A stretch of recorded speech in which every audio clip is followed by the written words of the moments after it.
لیں گے جس طرح آپ موتی کو پروتے ہیں. یہاں اپنے پولیس والوں کو دیکھا ہوگا کہ ہاتھوں میں اور پاؤں میں بیڑیاں ڈالتے ہیں. یہ تو مطلب کوئی بندش ہی نہیں ہے. اگر اسی طرح بھی کسی معزز آدمی کو باندھ کر لایا جائے تو اس کی بے عزتی ہو جائے.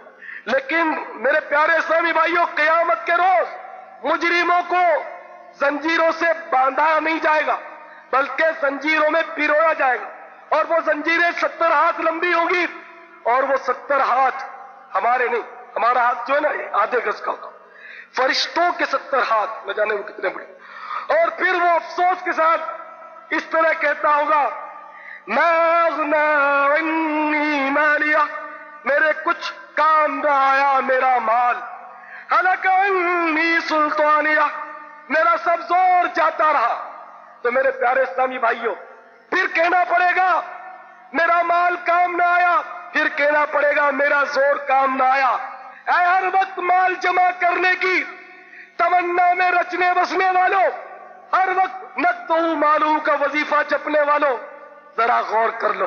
اے بے نمازیوں تم بھی سوچو، اے فلمیں ڈرامے دیکھنے والوں تم بھی سوچو، اے گالی گلوچ کرنے والوں تم بھی سوچو، اے غیبت کرنے والوں تم بھی سوچو، اے ظلم کرنے والوں تم بھی سوچو، اے ملاوٹ کرنے والوں تم بھی سوچو، اے داڑھی منڈانے والوں تم بھی سوچو، اے انگریزوں کی نقلیں اتارنے والوں تم بھی سوچو، اے ماں باپ کو ایذا دینے والوں تم بھی سوچو، اے روزے ضائع کرنے والوں، اے زکاتیں نہ دینے والوں تم بھی سوچ لو، کہیں ایسا نہ ہو اللہ تبارک و تعالی ناراض ہو جائے اور اعمال نامہ بائیں ہاتھ میں دے دیا جائے اور پھر یہ کہنا پڑ جائے کہ ہائے افسوس، کاش مجھے میرا اعمال نامہ نہ دیا جاتا. ہائے افسوس، کاش مجھے پتہ ہی نہ چلتا کہ میرا حساب کیا ہے. اے کاش موت میرا قصہ تمام کر دیتی.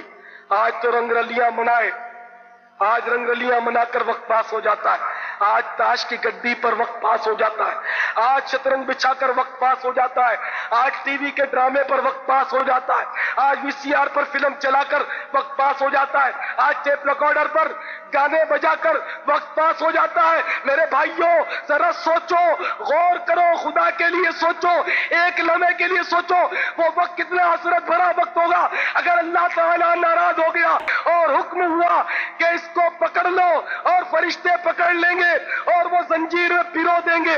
مفسرین فرماتے ہیں کہ منہ سے زنجیر ڈالی جائے گی، منہ سے، گلے سے. آپ نے بازیگروں کو دیکھا ہوگا جو کرتب دکھاتے ہیں، وہ تلوار ڈالتے ہیں منہ میں اور بالکل اس طرح اس کا دستہ نظر آتا ہے، وہ نظر بندی ہوتی، لیکن ہم کانپ جاتے تھے کس طرح کرتا ہو.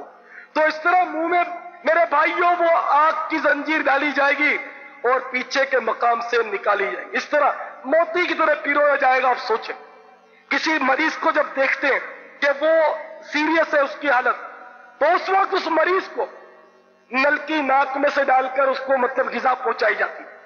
آکسیجن کی نلکی اس کے ناک میں ہوتی ہے، غذا کی ہوتی ہے، پتہ نہیں کتنی نلکیاں اس کو بیچارے کو لگائی ہوتی ہے. ہم لوگ کانپتے ہیں کہ ہماری حالت نہ ہو، اس بیچارے کو کتنی تکلیف ہوتی ہوگی، حالانکہ وہ تو عموماً بے ہوش ہوتا ہے ایسا. تو آپ اندازہ لگائیے آگ کی زنجیر اگر نعوذ باللہ پیروئی گئی تو کیا بنے گا. پھر یہ کہنا پڑ جائے گا ما اغنی عنی مالیہ، میرے کچھ کام نہ آیا میرا مال. ہلک عنی سلطانیہ، میرا سب زور جاتا رہا. تو میرے پیارے اسلامی بھائیوں سوچ لیجئے، نہ آپ کی ورزشیں کام دیں گی، نہ ہمارا کراٹے کا فن کام دے گا، نہ بلیک بیلٹ ہمارا کام آئے گا، نہ یلو بیلٹ کام آئے گی، نہ ہماری پہلوانی کام آئے گی، نہ ہماری باڈی کام آئی. کیا آپ نے نہیں سنا آپ کے ملک میں جو پہلوان کبھی ہوا کرتے تھے، پوری دنیا میں ان کا مطلب ان کی دھاک بیٹھی تھی، کوئی رستم زما تھا، پتہ نہیں کوئی کون تھا کوئی کون تھا. پوری دنیا میں آپ کے پاکستان کے پہلوانوں کا مقابل کوئی نہیں تھا. وہ کہاں ہے؟ وہ پہلوان کہاں گئے جن کو بڑے بڑے پہلوان شکست نہ دے سکے، بالآخر موت نے ان کو چاروں خانے چت نہیں کر دیا. یاد رکھیے پہلوانوں کو پچاڑا موت نے، کھیل کتنوں کا بگاڑا موت نے، ہاتھی جیسے بھی پچاڑے موت نے، کیسے کیسے گھر اجاڑے موت نے. تو میرے پیارے اسلامی بھائیوں آج ہم خوب رنگ رلیاں مناتے ہیں، خوب عیش و تعیش کی محفلیں گرم کرتے ہیں، کاش ہم موت کو یاد کر لیتے. آئیے میں ایک پرانے زمانے کا ایک واقعہ آپ کو سناتا ہوں جسے ایک بہت بڑے محدث ابن ابی دنیا نے نقل کیا. ابن ابی دنیا نقل کرتے ہیں کہ حضرت سعد بن ہاشم سولمی رحمت اللہ علیہ فرماتے ہیں کہ ہمارے قبیلے میں ایک نوجوان کی شادی تھی. خوب گانے باجے ہو رہے تھے. پہلے اتنے نہیں ہوتے تھے، آج کل تو شادی اس کے بغیر ہوتی نہیں. سنت کے مطابق شادی کہیں دیکھی نہیں، میں نے تو نہیں دیکھی کہ صحیح معنوں میں سنت کے مطابق اس میٹھی سنت کو ادا کرے. شادی میں بربادی کا سامان پہلے لازمی اور پھر ہر ایک روتا ہے. کوئی کہہ دے میری ازدواجی زندگی خوش ہے، صحیح ہے الحمدللہ میری صحیح. ایک میں مثال دے رہا ہوں، میں نے داڑھی کے ساتھ الحمدللہ شادی کی زلفوں کے ساتھ کیا. لوگ بولتے ہیں داڑھی ہوتی شادی نہیں ہوتی، اور آپ سمجھیں کہ میں مطلب کوئی کسی آستانے کا فرد ہوں. میں ایک بیپاری گھرانے کا فرد ہوں. ہم لوگ مہمان لوگ ہیں، بیپاری لوگ. ہمارے یہاں بھی داڑھی مبارک پر بدقسمتی سے بڑی شدت ہے ہمارے خاندانوں میں، لیکن الحمدللہ میں نے شادی کی الحمدللہ، اور میں ازدواجی زندگی سے مطمئن ہوں. لیکن مجھے کئی لوگ ملتے ہیں جو لاکھوں روپے خرچ کرتے ہیں، لاکھوں روپے شادی پر، اور چند مہینوں کے بعد میرے پاس تعویذ لینے آتے ہیں. جب پتہ چلتا ہے کہ بھئی اس کی شادی بھی ہوئی تھی، یہ ہو گیا، بھاگ گئی، روٹ گئی، جھگڑا ہو گیا، فلاں ہو گیا، یہ ہو گیا، اس لیے کہ تم نے شادی سے پہلے بربادی کے تمام اسباب مہیا کیے ہوئے تھے. اب بھگتو، کیا کہ اب بھگتو. تم نے رحمت کے فرشتوں کے لیے تمام دروازے بند کر رکھے تھے. اتنا تم نے مطلب یعنی کہ فلمیں چلائی، گانے بجائے، تم نے مطلب رقص و سرور کی محافل گرم کی. کتنوں کو، کتنے مریضوں کو، پڑوس کے مریضوں کو، بیچاروں کو تم نے نیندیں خراب کی، ان کو پریشان کیا. اب ٹھیک ہے موج کرو، کیا اس کا کیا علاج؟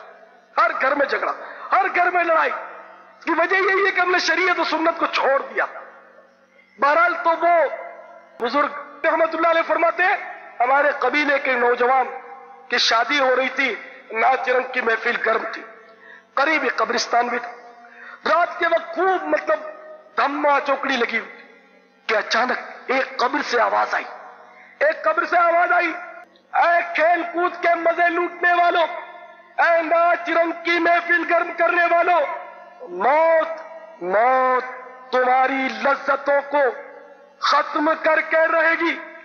ہم نے بہت سارے مسرور دیکھے، ہم نے بہت سے ایسے لوگ دیکھے جو دنیا میں بہت خوش تھے، لیکن آخر جلد ہی موت کا رنج انہیں مل گیا، اور موت نے ان کو اپنے ہنستے کھیلتے اہل و عیال سے چھین کر قبر کی گود میں سلا دیا. وہ بزرگ رحمت اللہ علیہ فرماتے ہیں کہ خدا کی قسم اس واقعے کے چند روز کے بعد اس دولہے کا انتقال ہو گیا. تو چند روز زندہ رہ گیا، ورنہ آج کل تو بابا اب تو ترقی ہے، پہلے یہ دور نہیں تھا. چند روز وہ زندہ رہ گیا. چلو اب تو یہ سوات کی خبر ہے میرے پاس، میں اخبار کی کٹنگیں رکھتا ہوں ایسی جو عبرت والی ہوتی ہے. سوات کی خبر ہے کہ ایک اکرم خان، اس کی شادی ہو رہی تھی. شادی کے دن وہ ہوائی فائر کیا اس نے، وہ کلاشنکوف، تو ہوائی فائر کر رہا تھا دولہا خود، تو وہ اس کا نشان خطا ہو گیا، خود اسی کو گولی لگ گئی اور وہیں مر گیا. اب بتاؤ، اب تو یعنی اب ہماری عیاشیاں اتنا رنگ پکڑ چکی، اب تو مطلب جگہ جگہ شادی میں جناب وہ ہوائی فائر ہوتے ہیں. تو 12 اخبار میں آتا ہے کہ کسی نہ کسی کی جان جاتی، کوئی شدید زخمی ہوتا، اور یہ دولہا بھی دیکھو مر گیا بیچارہ. اللہ اس کو ہری کی رحمت فرمائے. ہمیں تو ہمدردی ہے، اور ہمدردی نہ ہوتی تو آج آپ کے سامنے کھڑے نہ ہوتے. لیکن اے بھائیو، اس سے پہلے کہ ہماری ہمدردی کسی کو کام آ جائے، اس سے پہلے ہم نہ سنبھل جائیں، ہماری موت کسی کے لیے عبرت کا سامان کیوں بنے؟ لوگ ہماری موت سے عبرت کیوں پکڑے؟ ایک اور خبر مجھے کسی نے کٹنگ دی اخبار کی، یہ میں آپ کو پڑھ کر سناتا ہوں. کوئی شرعی خلاف شرع بھی جملے ہوتے ہیں وہ میں نکال دوں گا. اس کی مطلب ہیڈنگ جو ہے سرخی، اس میت پر کیڑے مکوڑوں کی چادر بچھی تھی.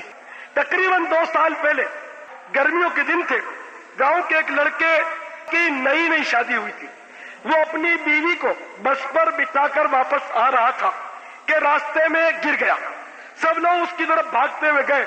جب اس کو اٹھایا تو اس کی روح پرواز کر چکی تھی. چنانچہ لوگ اسے اٹھا کر گھر لے آئے. پورے گاؤں میں کوڑام مچ گئے. اس کی والدہ پہلے ہی انتقال کر چکی تھی. صرف بوڑھا والد ہی تھا. بہرحال بشارت دفن کر دیا گیا. دوسرے روز صبح کچھ لوگ قبرستان سے جب واپس آئے تو انہوں نے بتایا کہ بشارت زندہ ہے, اس کی قبر سے آوازیں آ رہی ہیں. سارا گاؤں قبرستان کی طرف چل دیا. کسی نے چارپائی اٹھائی ہوئی ہے, کسی نے بستر. غرض سب قبرستان جا رہے تھے. آخر قبر کو کھودا گیا. یقین کیجئے بشارت مرحوم کی میت پر کیڑوں مکوڑوں کی چادر لپٹی ہوئی تھی. یہ دیکھ کر سب لوگ استغفار پڑھتے ہوئے بھاگے. گڑ آ کر سب نے اس کی مغفرت کی دعا کی. تو میرے پیارے صاحب بھائی, آپ دیکھ رہے ہیں کہ یہ کبھی کبھی ہمیں دکھا دیا جاتا ہے, کبھی کبھی دکھا دیا.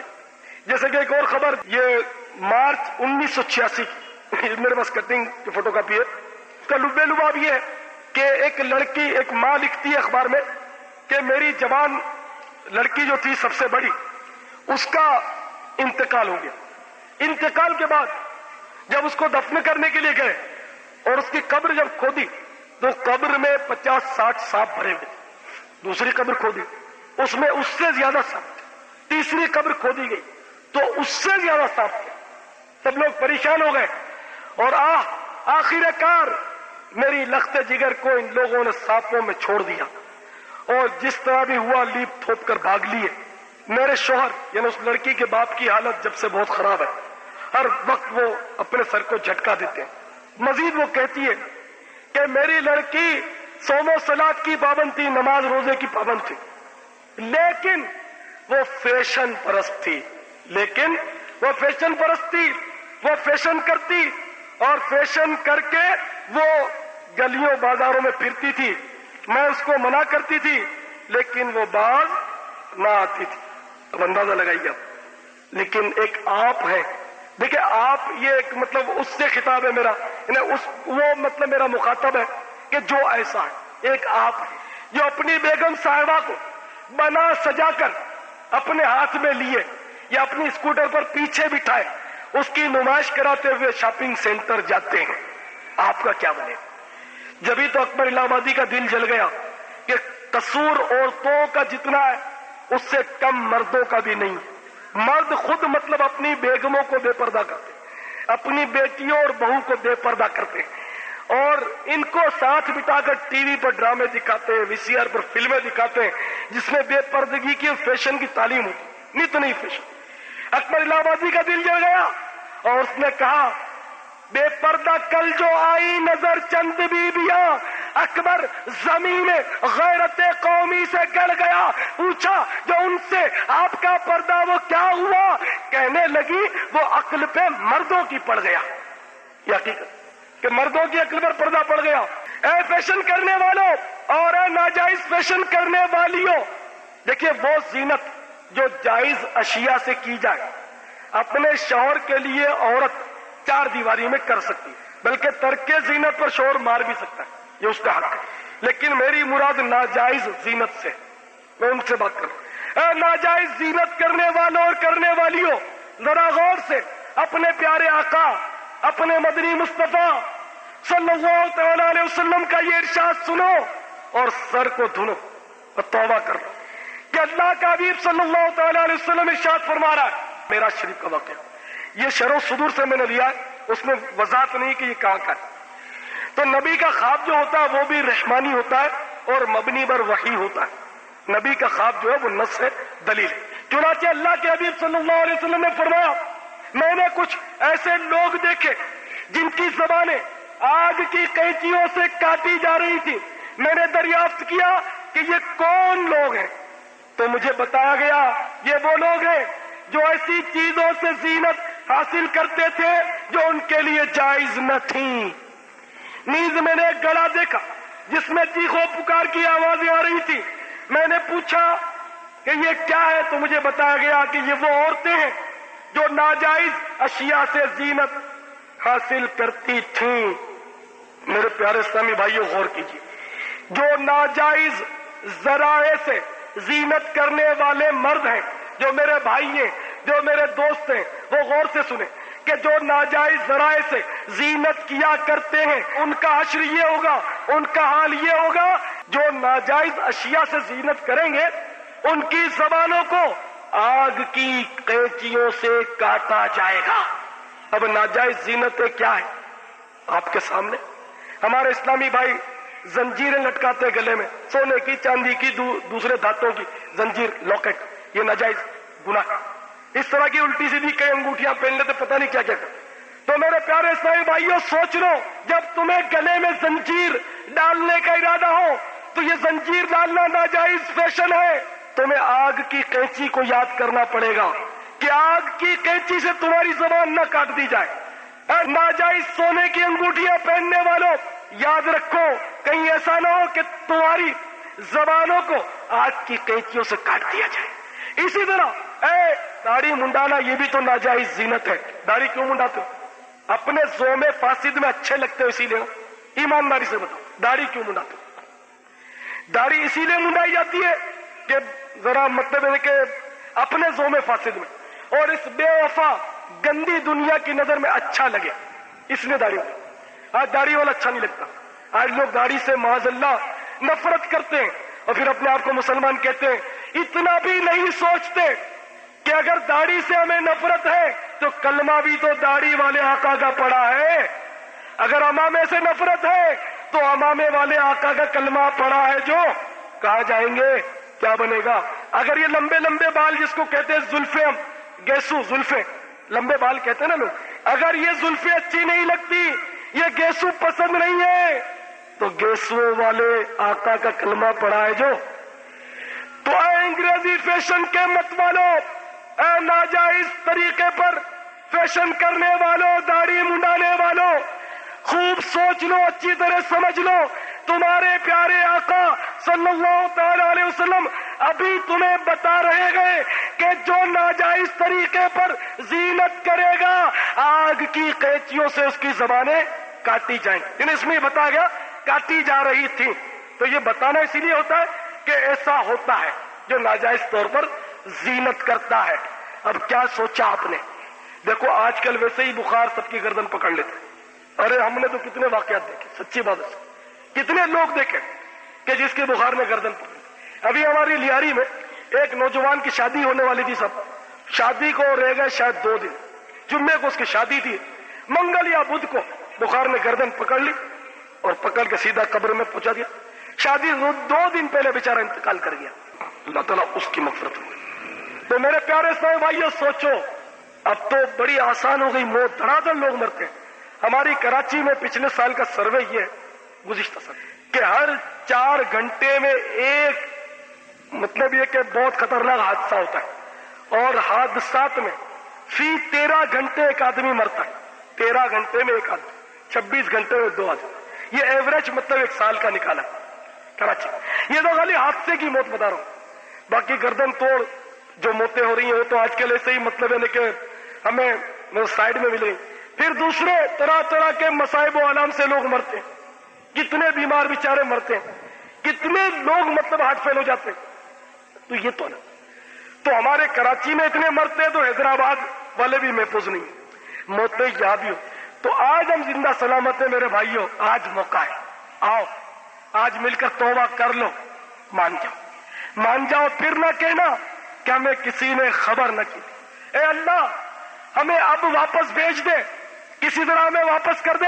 اے مالک اب نمازیں قضا نہیں ہونے دیں گے، اے مولا اب جھوٹ نہیں بولیں گے، اے پروردگار تیری قسم اب داڑھی نہیں منڈائیں گے، ہمیں پھر دنیا میں بھیج دے، ہم نیکیاں کر لیں گے، لیکن پھر موقع نہیں ملے گا، پھر موقع ہرگز نہیں ملے گا۔ تو اے میرے بھائیوں ابھی سوچ لو، جو کچھ کرنا ہے کر لو، ورنہ پھر موقع نہیں ملے گا، پھر موقع نہیں ملے گا۔ حضرت سیدنا جبریل امین علیہ الصلوۃ والسلام کو اللہ تبارک و تعالیٰ نے حکم دیا کہ جبرائیل جاؤ جنت کو دیکھو۔ آپ نے جنت کو ملاحظہ فرمایا اور اللہ تعالیٰ کی جناب میں عرض کیا، یا اللہ جنت بڑی شاندار ہے، بہت شاندار ہے، اور کوئی ایسا ہو نہیں سکتا جو اس جنت کی طلب نہ کرے اور اس کو حاصل کر کے نہ رہے، جو اس کو سنے گا ضرور حاصل کر کے رہے گا۔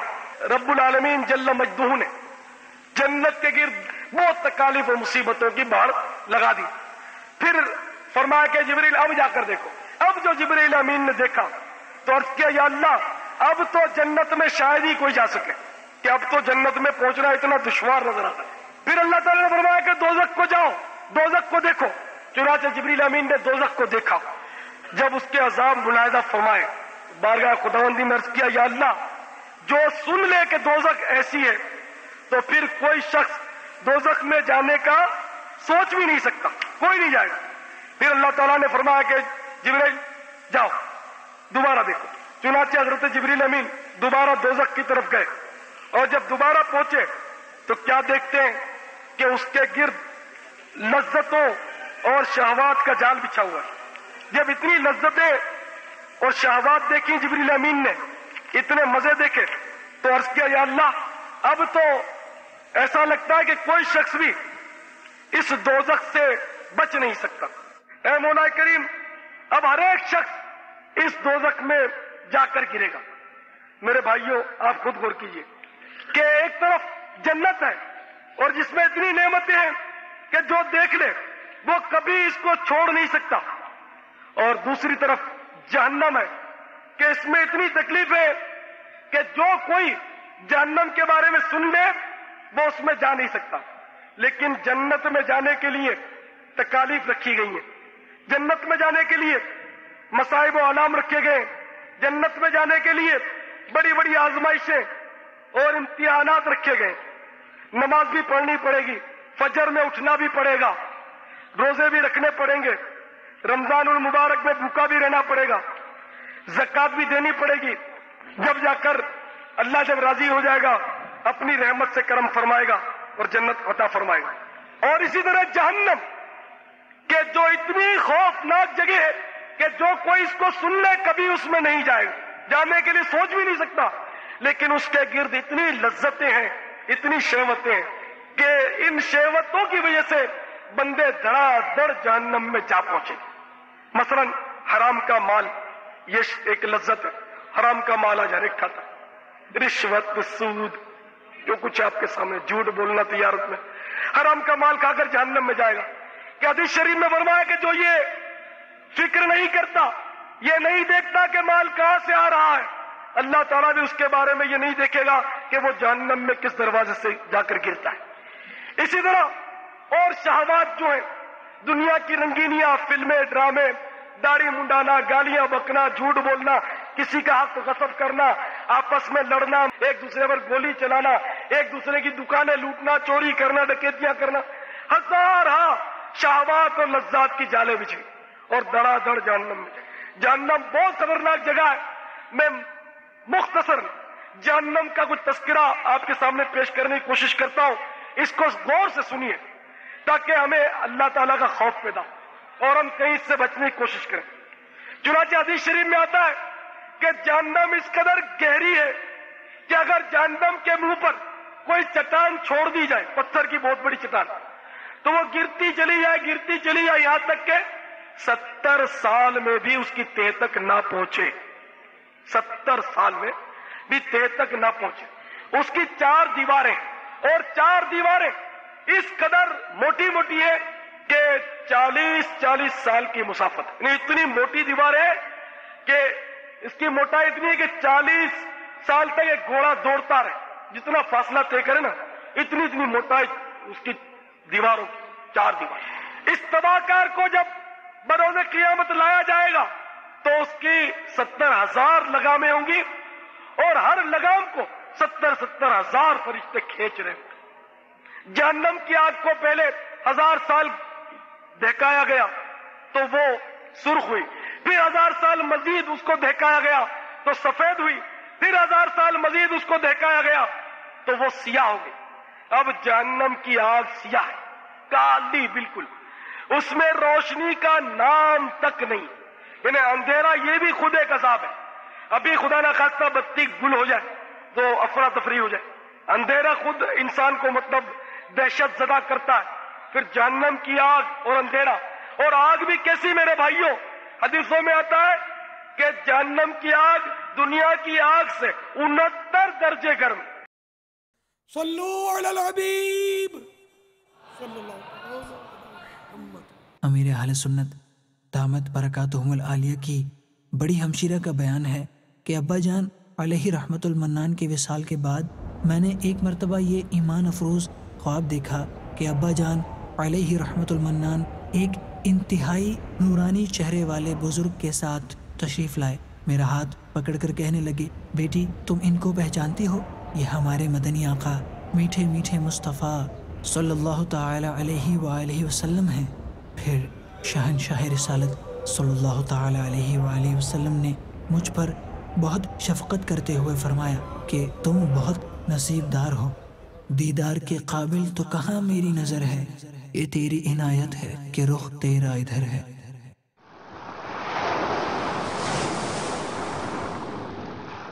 میں نے جب آنکھ کھولی تو میں نے اپنی والدہ کو نماز پڑھتے دیکھا. والد صاحب کی تو زیارت نہیں کر پایا، بہت چھوٹا تھا، والد صاحب فوت ہو گئے. بڑے بھائی تھے، وہ بھی نماز پڑھتے تھے. تو یوں مجھے بھی نماز کا ایک گھر میں شوق ملا. مسجد تھوڑا سنبھلا تو مسجد آنا جانا شروع ہوا. بہت شروع سے ہی بچپن سے ہی مسجد کا رخ تھا میرا. پھر ہمارے محلے میں مسجد تھی تو اس میں 11ویں شریف کے 11 تو 12ویں شریف کے 12 تو خواجہ صاحب کی چھٹی کے 6 تو محرم شریف کے شروع کے 10 یہ واز ہوتے تھے. امام صاحب واز فرماتے، وہ نعتیں پڑھی جاتی، صلاۃ و سلام ہوتا. پھر وہ بچوں کے دلچسپی اسی میں ہوتی جا رہی کہ ان کو شیرینی بٹتی، تو وہ کبھی نان خطائی تو کبھی بوندیاں تو کبھی جلیبیاں تو کبھی کیک، وہ یہ اٹریکشن ہوتا تھا. تو ہم بچے تھے، وہ پہنچ جاتے تھے. اب وہ سمجھ کچھ نہیں آتی تھی، لیکن وہ مٹھائی یا جو شیرینی وہ سمجھ میں آتی تھی. تو اسی بہانے ہم پہنچ جاتے تھے. تو یوں رہا ہمارا رخ مسجد کی طرف. الحمدللہ. میں ہوں اتاری، مجھے اتاریوں میرا خدا، مرشد اتار پیرے، مرشد اتار پیرے، باصفا کے واسطے یہاں باپا کا سکہ چلتا ہے، یہاں باپا کا سکہ چلتا ہے، یہاں باپا کا سکہ چلتا ہے، یہاں باپا کا سکہ چلتا ہے. اتار سے نسبت ہے مجھ کو، اس نام کا صدقہ ملتا ہے. ایک میں کیا سارا زمانہ باپا سے محبت کرتا ہے. یہاں باپا کا سکہ چلتا ہے، یہاں باپا کا سکہ چلتا ہے، یہاں باپا کا سکہ چلتا ہے، یہاں باپا کا سکہ چلتا ہے. کس قدر شاداب دیکھو گلشن اتار ہے، کس قدر شاداب دیکھو گلشن اتار ہے. کرم اللہ کا، ہے کرم اللہ کا، اور رحمت سرکار ہے. یہاں باپا کا سکہ چلتا ہے، یہاں باپا کا سکہ چلتا ہے، یہاں باپا کا سکہ چلتا ہے، یہاں باپا کا سکہ چلتا ہے. آپ کی تقریر میں تحریر میں تاثیر ہے، آپ کی تقریر میں تحریر میں تاثیر ہے. آپ کی الفت میں یارو، آپ کی الفت میں یارو سارا ہی سنسار ہے. یہاں باپا کا سکہ چلتا ہے، یہاں باپا کا سکہ چلتا ہے، یہاں باپا کا سکہ چلتا ہے، یہاں باپا کا سکہ چلتا ہے، یہاں باپا کا سکہ چلتا ہے چلتا ہے. سبز سر پہ ہے امامہ، زلفیں کالی کالی ہے. سبز سر پہ ہے امامہ، زلفیں کالی کالی ہے. پیر حل میں سادگی ہے، پیر حل میں سادگی ہے، باصفا کردار ہے، یہاں باپا کا سکہ چلتا ہے، یہاں باپا کا سکہ چلتا ہے، یہاں باپا کا سکہ چلتا ہے، یہاں باپا کا سکہ چلتا ہے۔ مشکلوں کے جنگلوں میں پھر رہے ہو کیوں اداس، مشکلوں کے جنگلوں میں پھر رہے ہو کیوں اداس، المدد عطار کہہ دو، المدد عطار کہہ دو، المدد عطار کہہ دو، پھر تو بیڑا پار ہے، یہاں باپا کا سکہ چلتا ہے، یہاں باپا کا سکہ چلتا ہے، یہاں باپا کا سکہ چلتا ہے، یہاں باپا کا سکہ چلتا ہے۔ دعوت اسلامی کی مولا جہاں میں دھوم ہو، دعوت اسلامی کی مولا جہاں میں دھوم ہو، اس دعا کا نور دیکھو، اس دعا کا نور دیکھو، بر لب عطار ہے، یہاں باپا کا سکہ چلتا ہے، یہاں باپا کا سکہ چلتا ہے، میرے باپا کا سکہ چلتا ہے، میرے باپا کا سکہ چلتا ہے، یہاں باپا کا سکہ چلتا ہے، یہاں باپا کا سکہ چلتا ہے، یہاں باپا کا سکہ چلتا ہے، یہاں باپا کا سکہ چلتا ہے، میرے باپا کا سکہ چلتا ہے، یہاں باپا کا سکہ چلتا ہے، یہاں باپا کا سکہ چلتا ہے، میرے باپا کا سکہ چلتا ہے، میرے باپا کا سکہ چلتا ہے، میرے باپا کا سکہ چلتا ہے، میرے باپا کا سکہ۔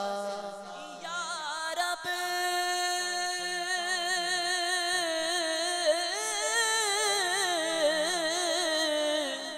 نہ چھوٹے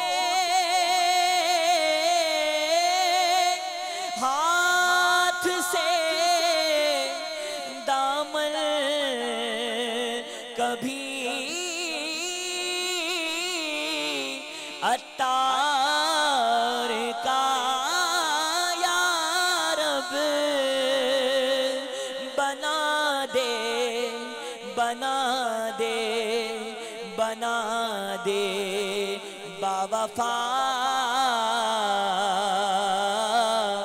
ہر دم سرکار کا، یا رب۔ حضرت جنید بغدادی علیہ رحمت اللہ الہادی فرماتے ہیں، اللہ عز و جل جسے نیکی یعنی مدنی ماحول عطا فرمانا چاہتا ہے، اسے اپنے برگزیدہ بندوں کی خدمت میں بھیج دیتا ہے۔ یہ اللہ عز و جل کا خاص کرم ہے کہ وہ ہر دور میں اپنے پیارے محبوب صلی اللہ تعالی علیہ وآلہ وسلم کی امت کی اصلاح کے لیے اپنے اولیاء اکرام رحمہم اللہ ضرور پیدا فرماتا ہے، جو اپنے مومنانہ حکمت و فراست کے ذریعے لوگوں کو یہ ذہن دینے کی کوشش فرماتے ہیں کہ مجھے اپنی اور ساری دنیا کے لوگوں کی اصلاح کی کوشش کرنی ہے۔ انشاءاللہ عز و جل فی زمانہ یادگار سلف شخصیت میٹھے میٹھے اسلامی بھائیوں، سینکڑوں سال پہلے سیدنا امام غزالی علیہ رحمت اللہ الوالی جن اوصاف کے پیر کو کامیاب فرما رہے ہیں، الحمدللہ عز و جل فی زمانہ یہ تمام اوصاف شیخ طریقت امیر اہل سنت بانی دعوت اسلامی حضرت علامہ مولانا ابو بلال محمد الیاس ستار قادری رضوی ضیائی دامت برکاتہم العالیہ کی ذات مبارکہ میں بدرجہ اتم پائے جاتے ہیں، جن کے تقوی و پرہیزگاری کی برکات کی ایک مثال قرآن و سنت کی عالمگیر غیر سیاسی تحریک دعوت اسلامی کا مدنی ماحول ہمارے سامنے ہے کہ آپ دامت برکاتہم العالیہ کی نگاہ ولایت اور حکمت و بھری مدنی تربیت نے دنیا بھر میں لاکھوں مسلمانوں بالخصوص نوجوانوں کی زندگیوں میں مدنی انقلاب برپا کر دیا، اور غیر مسلموں کی اسلام قبول کرنے کی اطلاعات بھی ملتی رہتی ہیں۔ آپ دامت برکاتہم العالیہ شریعت مطہرہ اور طریقت منورہ کی وہ یادگار سلف شخصیت ہیں جو کہ کثیر الکرامت، بزرگ ہونے کے ساتھ ساتھ علماً و عملاً، قولاً و فعلاً، ظاہراً و باطناً احکامات الہیہ کی بجا آوری اور سنن نبویہ کی پیروی کرنے اور کروانے کی بھی روشن نظیر ہیں۔ امیر اہل سنت دامت برکاتہم العالیہ جوانی کی دہلیز پر قدم رکھنے کے ساتھ ہی معرفت اور حقیقت کی تحصیل میں بھی کامل ہو چکے تھے، اور آپ ابتدا ہی سے عوام و خواص میں انتہائی مخلص، پرجوش، باعمل اور متقی عالم کے طور پر مشہور تھے۔ آپ نے سب سے زیادہ مفتی اعظم پاکستان حضرت علامہ مفتی وقار الدین قادری رضوی علیہ رحمت اللہ القوی سے استفادہ فرمایا، اور مسلسل 22 سال آپ علی رحمہ کی صحبت بابرکت سے مستفیض ہوتے رہے، حتیٰ کہ انہوں نے قبلہ امیر اہل سنت دامت برکاتہم العالیہ کو ظاہری و باطنی علوم سے مزین پا کر اپنی خلافت و اجازت سے نوازا۔ صلو علی الحبیب صلی اللہ تعالی علی محمد۔ مجھے اپنی اور ساری دنیا کے لوگوں کی اصلاح کی کوشش کرنی ہے انشاءاللہ۔